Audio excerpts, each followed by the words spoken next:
सुंदरपुर नाम के गांव में सुरेश की किराने की दुकान थी। उसका घर उसी दुकान के भरोसे चलता था। उसके परिवार में उसकी पत्नी थी उमा। दोनों को अभी तक कोई संतान नहीं थी।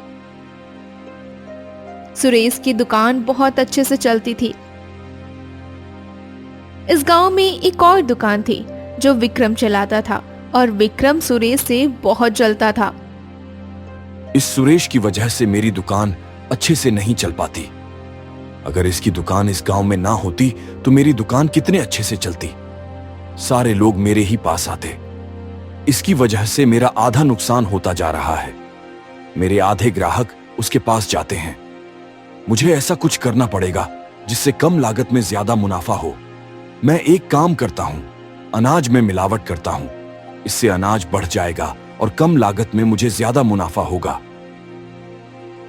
और विक्रम ऐसा ही करने लगता है। लालच के चलते वो अपने ग्राहक को मिलावटी अनाज बेचने लगता है। शुरू में लोग पहचान नहीं पाते और इस बात को नजरअंदाज कर देते हैं, लेकिन दिन बीतते गए और विक्रम का लालच बढ़ता ही गया। वाह, क्या दिमाग लगाया है मैंने। अब तो बहुत अच्छी कमाई होने लगी है। ऐसे ही चलता रहा तो मैं बहुत जल्द बहुत पैसे कमा लूंगा और उस सुरेश को पीछे छोड़ दूंगा। फिर एक दिन गांव के दो आदमी पंडित जी के पास जा रहे थे। तभी सुरेश उन्हें देखकर पूछता है, अरे तुम दोनों कहां जा रहे हो और तुम दोनों के चेहरे इतने उतरे हुए क्यों हैं? क्या हुआ है? क्या बताऊं सुरेश, पंडित जी के पास जा रहे हैं। हम दोनों के बच्चों के पेट में दर्द है। पता नहीं ये कैसे हुआ। दोनों को एक जैसा ही दर्द हो रहा है। ये कैसे हो सकता है? मुझे लगता है जरूर दोनों ने कुछ ऐसी चीज खा ली होगी जिसकी वजह से उनके पेट में दर्द होने लगा। पता नहीं, कुछ समझ नहीं आ रहा कि दोनों ने ऐसा क्या खा लिया। तभी वहां एक और आदमी आता है। अरे भाई, मेरे भी बेटे के पेट में बहुत दर्द हो रहा है। चलो मैं भी तुम्हारे साथ पंडित जी के पास चलता हूँ। समझ नहीं आ रहा ये क्या हो गया। हमारे गांव में हमारे बच्चों को किसी की नजर तो नहीं लग गई। आखिर ये हो क्या रहा है? नहीं भाई, मुझे नहीं लगता कोई नजर लगी है। जरूर कुछ गड़बड़ है। मुझे लगता है तुम्हारे सभी बच्चों ने कोई ना कोई चीज खाई है जिसकी वजह से उन्हें दर्द हो रहा है। पता नहीं सुरेश, लेकिन बच्चों ने तो दाल चावल ही खाए थे। हाँ भाई, मेरे बच्चे ने भी सुबह चावल ही खाए थे। मुझे लगता है जरूर चावल में कोई गड़बड़ है। तुमने चावल किससे खरीदे थे? सुरेश, हमारे गांव में विक्रम की दुकान है ना, मैं उससे ही चावल लेकर गया था। अच्छा, मुझे लगता है जरूर चावल में कुछ गड़बड़ी रही होगी, तभी तुम सभी के बच्चों की तबीयत खराब हो गई। अच्छा, तो यह बात है। उस विक्रम को तो हम नहीं छोड़ेंगे। उसकी इतनी हिम्मत कि उसने हमारे बच्चों की जान से खिलवाड़ किया। हम उसे सबक सिखाकर रहेंगे। अभी उसे सबक सिखाते हैं। अरे सुनो सुनो, मेरी बात सुनो। तुम अभी उसके पास मत जाओ। उससे भी जरूरी तुम्हारे बच्चे की जान है। तुम अभी पंडित जी के पास जाओ और अपने बच्चों का इलाज करवाओ। अगर तुम बिना सबूत विक्रम के पास जाओगे तो हो सकता है वह मुकर जाए। वह इस बात को मानने के लिए राजी ही ना हो। तब तुम क्या करोगे? बिना सबूत हम उसका कुछ नहीं कर पाएंगे। अगर हमें यह बात पक्की करनी है कि वह अनाज में मिलावट करता है तो उसके लिए हमें सबूत की जरूरत पड़ेगी। कोई ना कोई गवाह होना चाहिए। ये बात तो मैंने भी नहीं देखी कि वह सचमुच मिलावट करता है भी या नहीं। हम बिना किसी सबूत उसे यह बात नहीं कह सकते। पहले मुझे इस बात का पता लगाने दो। मुझे आज रात का वक्त दो, मैं कुछ ना कुछ करता हूं। ठीक है सुरेश, तुम्हें जो सही लगता है करो। अगर यह बात सच निकली तो हम उस विक्रम को नहीं छोड़ेंगे। फिर शाम को घर जाने के बाद सुरेश अपनी पत्नी को सारी बातें बताता है। छी, कितना नीच आदमी है। उसे जरा भी शर्म नहीं आई छोटे बच्चों की जान से खिलवाड़ करते हुए। वो तो अच्छा हुआ कि बच्चे अब ठीक है। और हाँ, मुझे तुम्हें एक बात बतानी थी। उस विक्रम की पत्नी रीता आजकल गांव में बहुत मटक रही है। मैं ही सोचूं इन लोगों के पास इतने पैसे कहां से आ रहे हैं। नई नई साड़ियां, घर में नई चीजें लेकर आती है और सारे गांव की औरतों को इकट्ठा करके बुला कर दिखाती है। मैं तो कहती हूँ ऐसे आदमी की दुकान ही बंद कर देनी चाहिए। उमा, इस बात का फैसला हम नहीं, पंचायत करेगी। लेकिन पंचायत में जाने से पहले मुझे यह बात पक्की करनी होगी। फिर रात हो जाती है। सुरेश और गांव के कुछ लोग चोरी छुपे विक्रम की दुकान के बाहर खड़े होते हैं और विक्रम को मिलावट करते हुए देख लेते हैं। ए विक्रम, बाहर निकल। तुझे क्या लगा तू ऐसे चोरी छुपे मिलावट करेगा और हमें पता नहीं चलेगा? हमने सब कुछ देख लिया है। तुझे शर्म नहीं आई? तू ज्यादा पैसों के चक्कर में हमारे छोटे छोटे बच्चों की जान से खिलवाड़ कर रहा था। वह तो अच्छा हुआ सुरेश ने हमें बता दिया, नहीं तो हम तो तुझे पहचान ही नहीं पाए।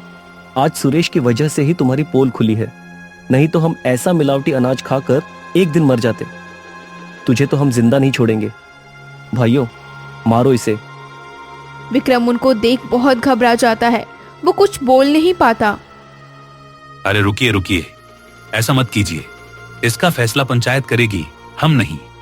हम कल सुबह ही इसे मुखिया जी के पास लेकर जाएंगे, वही इसका फैसला करेंगे। ठीक है सुरेश, अगर तुम कहते हो तो हम अभी के लिए इसे छोड़ देते हैं।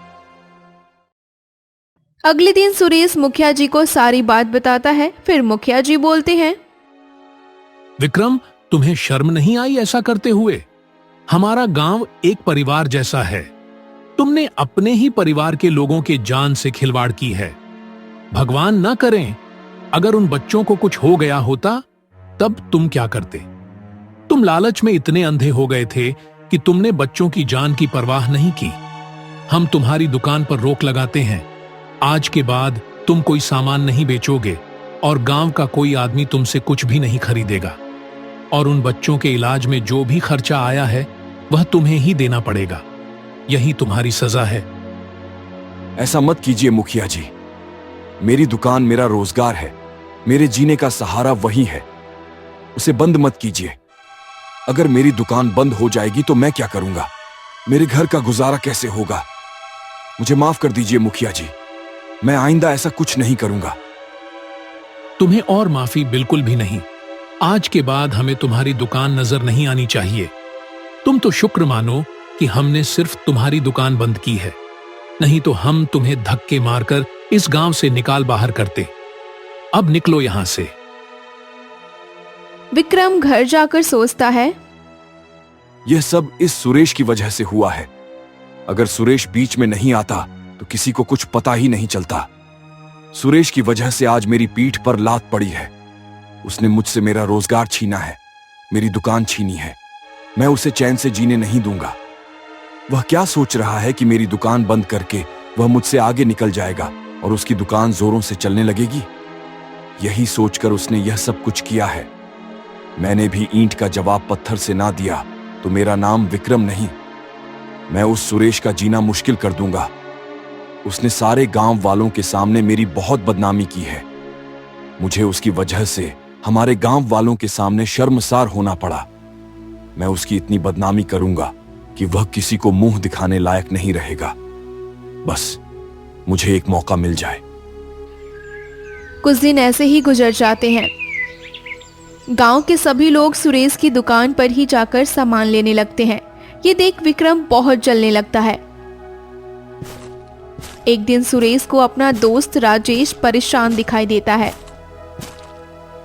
अरे राजेश, तू इतना परेशान क्यों दिख रहा है? कुछ बात हुई है क्या? क्या बताऊं सुरेश, घर में बहुत परेशानी है यार। इस साल फसल भी ठीक से नहीं हुई। मैंने जागीरदार साहब से कर्जा उठाया था, वह अभी चुका नहीं पा रहा और घर में भी खाने के लाले पड़े हुए हैं। कुछ समझ नहीं आ रहा क्या करूं। मुझे तो लगता है खेती छोड़ ही देनी चाहिए और शहर जाकर कोई काम देखना चाहिए। घर में अनाज खत्म होने को आया है, बस 1-2 दिन ही गुजारा हो पाएगा।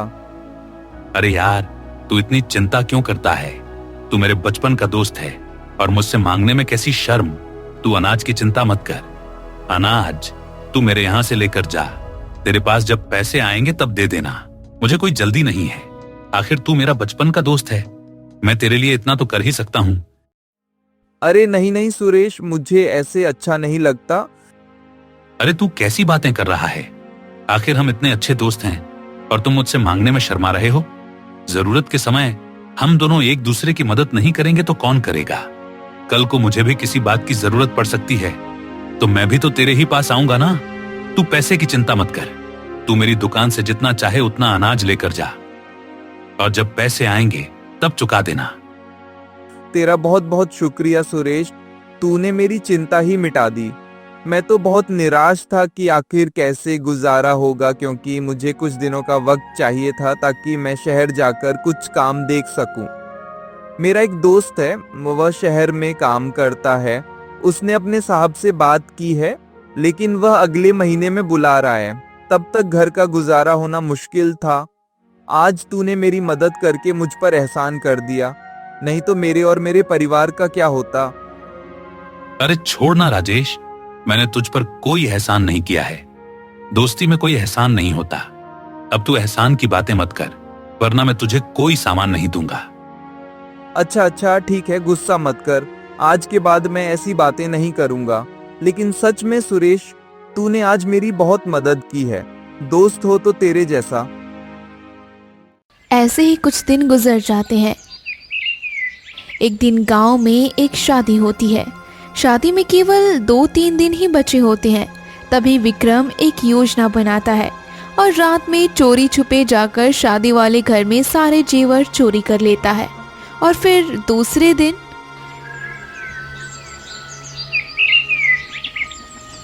हे भगवान, मैं लुट गया, बर्बाद हो गया।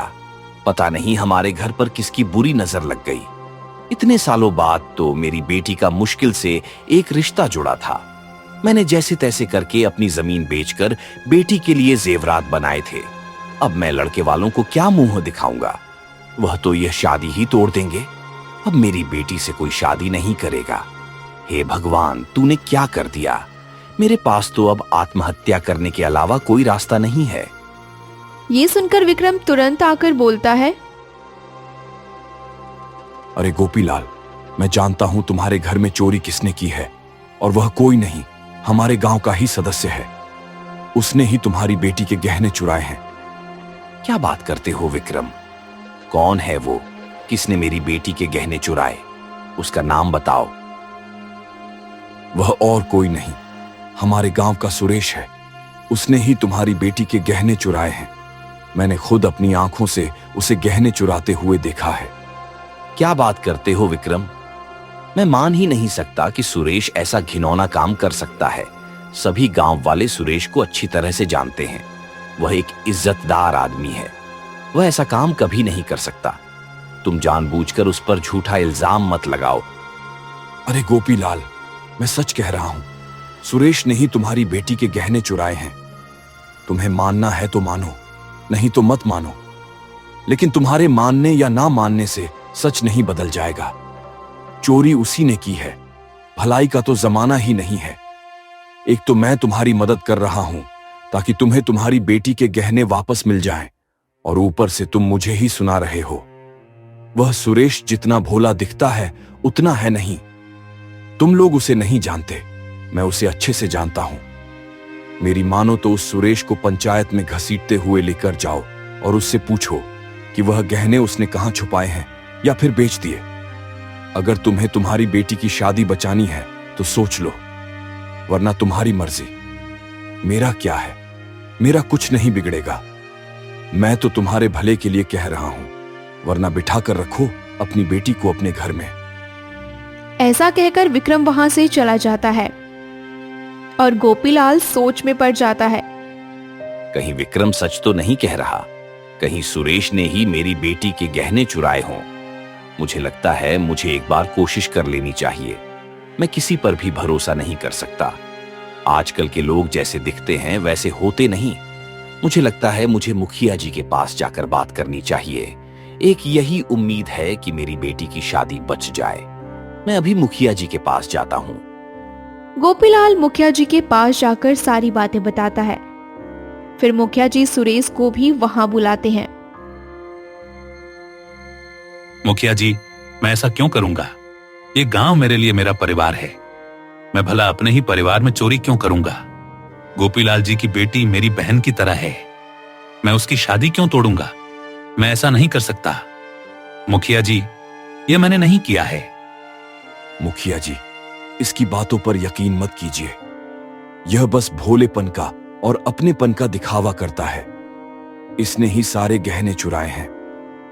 नहीं मुखिया जी, यह सरासर झूठ है। यह विक्रम जानबूझकर यह सब कर रहा है, क्योंकि मैंने इसे हाथ पकड़कर इसका झूठ सारे गांव वालों के सामने लाया था।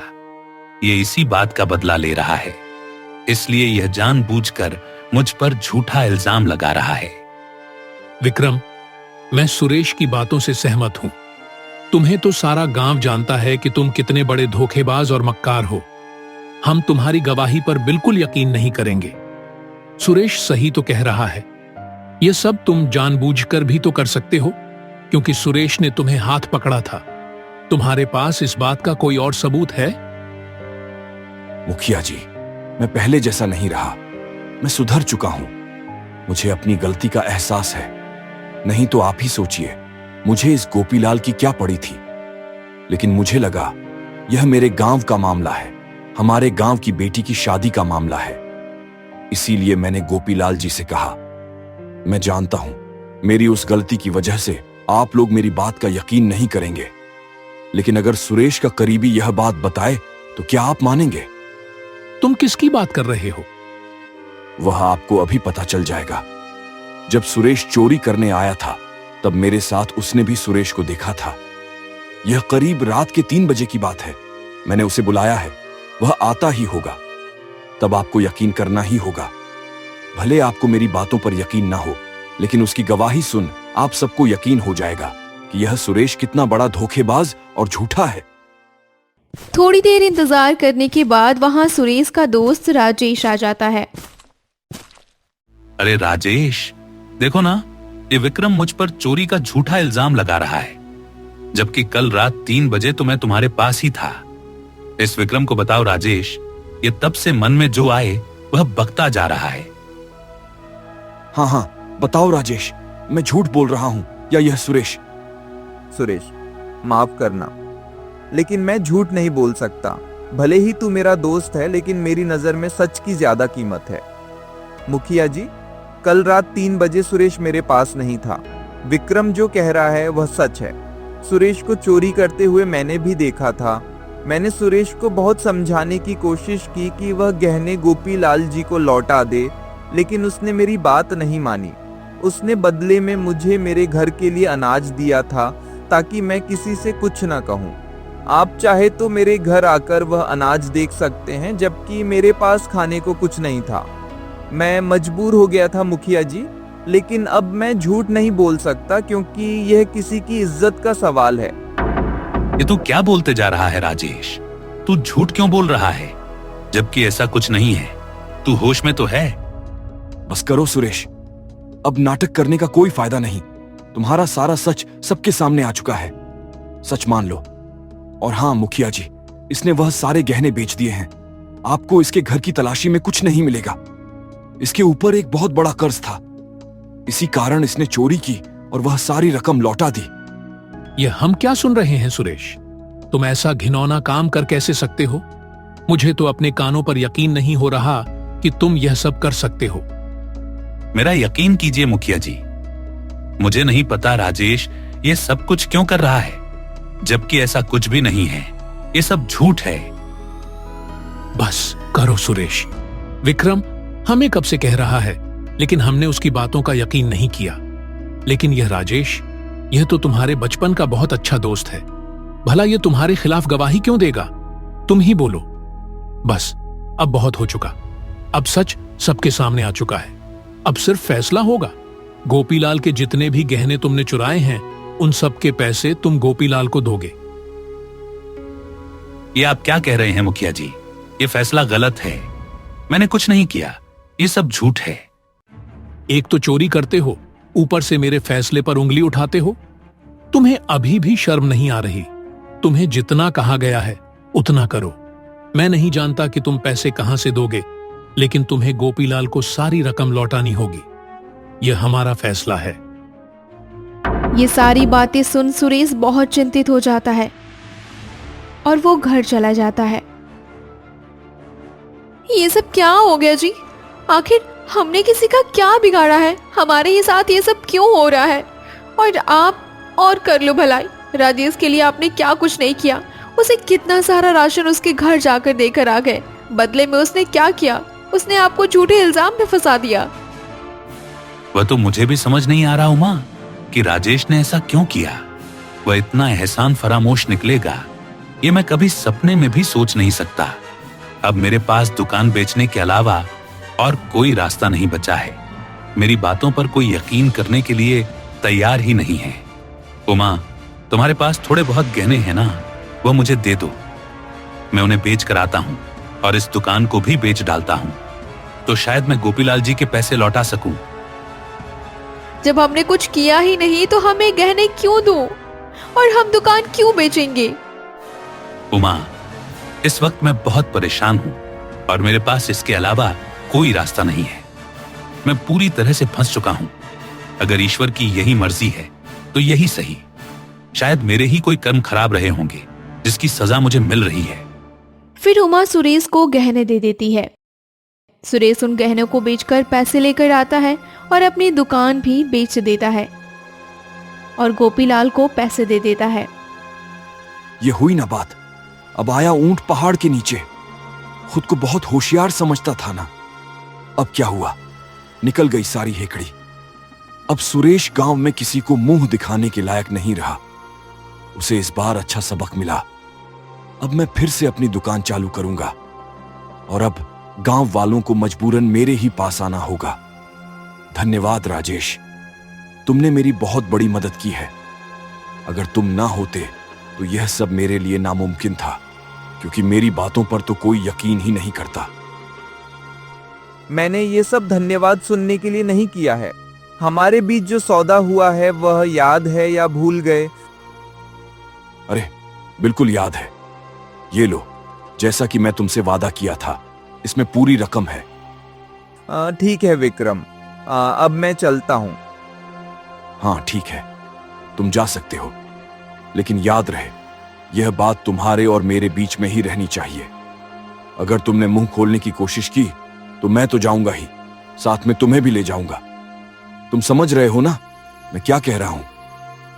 अरे हाँ बिल्कुल, मैं समझ रहा हूँ और तुम चिंता मत करो, मैं ऐसा कुछ नहीं करूँगा। मुझे तो बस पैसे चाहिए थे और कुछ नहीं। मेरा काम हो गया, अब मैं चलता हूँ।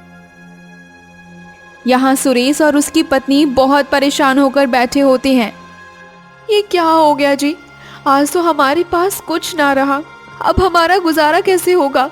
दुकान थी, हमारे जीने का सहारा थी। चिंता मत करो उमा, जिसने यह सब कुछ किया है ठीक भी वही करेगा। ईश्वर पर भरोसा रखो। कभी कभी बुरे दिन भी हमारे अच्छे के लिए ही आते हैं, क्योंकि बुरे दिन वह सबक देते हैं जो हम अच्छे दिन में नहीं दे पाते। बुरे दिन आने पर ही अपने और पराये का फर्क समझ में आता है।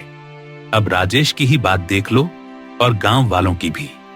जब हमारा अच्छा समय चल रहा था तो सब कुछ कितना अच्छा था। सब प्यार से बात करते थे, और जब बुरा समय आया तो मुझे राजेश की असलियत का भी पता चल गया। राजेश को मैं आज तक पहचान ना सका, लेकिन तुम चिंता मत करो। अगर रात आई है तो सवेरा भी जरूर आएगा। जी आप सही कह रहे हैं, लेकिन हमारे घर का गुजारा कैसे होगा? इस बारे में कुछ सोचा है? तुम चिंता मत करो, मैं कल ही जागीरदार साहब के पास काम मांगने जाता हूं। जब तक थोड़े बहुत पैसे इकट्ठे नहीं हो जाते और हमारी दुकान फिर से खड़ी नहीं हो जाती, तब तक मैं मजदूरी करूंगा। और दूसरे दिन सुरेश जमींदार साहब के पास काम मांगने जाता है। मेरे पास तुम्हारे लिए कोई काम नहीं है। ऐसा मत करिए जागीरदार साहब, आपके पास तो कितने सारे मजदूर काम करते हैं। मुझे भी कोई छोटा मोटा काम दे दीजिए, मैं कुछ भी करने के लिए तैयार हूं। आप जैसा कहोगे मैं वैसा ही करूंगा, और आप मुझे जितनी तनख्वाह देंगे मुझे मंजूर है। तुझे तो मैं मुफ्त में भी अपने यहां काम पर ना रखूं, और तू तनख्वाह की बात कर रहा है। सारा गांव जानता है कि तूने क्या किया है। अरे तुझे तो शर्म से कहीं जाकर मर जाना चाहिए था, और तू सर उठाए मेरे घर काम मांगने आ गया। तुझे क्या लगा मैं तुझे काम दे दूंगा? बिल्कुल भी नहीं। तुझे अपने यहां काम पर रखना मतलब चोर के हाथ में तिजोरी की चाबी देना। पता नहीं तू कब मेरा घर भी साफ कर दे। तेरा क्या भरोसा। जागीरदार साहब, मैंने वैसा कुछ नहीं किया है। आप लोग मेरी बातों पर यकीन क्यों नहीं कर रहे? मैं निर्दोष हूं, मुझे फंसाया गया है। ये बात तो तेरे बचपन के दोस्त ने ही साबित कर दी कि तू कैसा है। अब यहां मेरे सामने नौटंकी करने की कोई जरूरत नहीं है। ये तेरे कर्मों की सजा है जो आज तुझे 2 वक्त की रोटी के लिए भीख मांगने की जरूरत पड़ रही है, और तुझ जैसे नीच आदमी को 2 वक्त की रोटी भी ना दूं। चल निकल यहां से, मेरे पास कोई काम नहीं है। ये सारी बातें सुन सुरेश को बहुत बुरा लगता है। वो उदास होकर घर चला जाता है और यहाँ उमा एक औरत से सब्जी खरीद रही होती है। तभी वो औरत उसे बोलती है, अरे सुन, तुम्हारा झोला तो दिखाना, कहीं तुमने मेरी सब्जी तो नहीं चुरा ली।